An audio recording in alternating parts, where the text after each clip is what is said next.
We have a question here, and this has come up previously. Sister Sunshine says, ask Christian Prince about the necrophilia question. So this has come up before, that we do have a story about Muhammad crawling down into a grave in a situation. I've never, if I'm being generous, then I would think what? That Muhammad just went and slept beside this woman. You're reading the sources, so tell us what this is about. You know, the story is saying that Muhammad, when this is about the woman, her name is Fatima bint Asad, and she is supposedly the mother of Ali. So when she died, Ali, he came to him and he was crying. And he was crying because simply his mother, she never believed in Muhammad. So Muhammad, he told Ali, don't worry, I'm going to do something.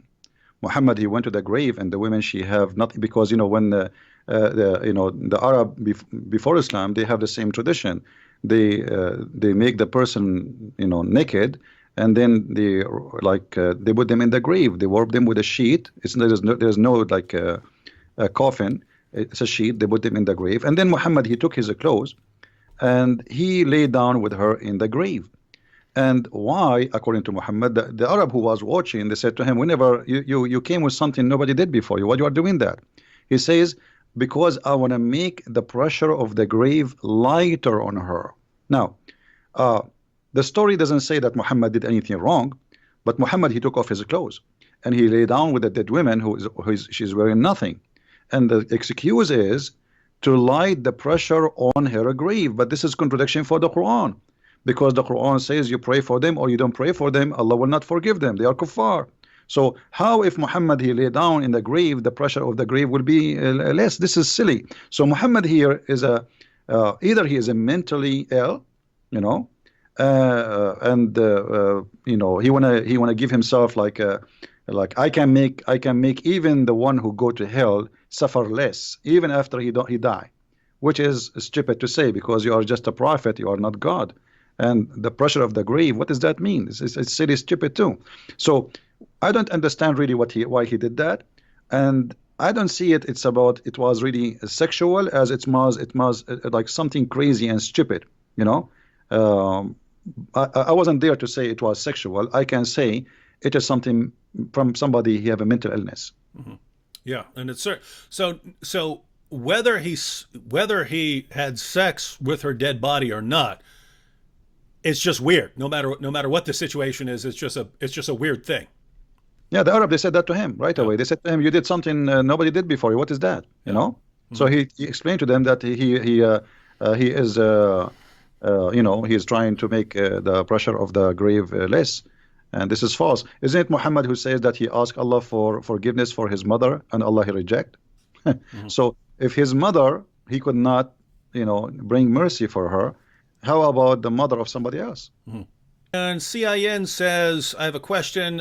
Who's speaking in Surah 1933?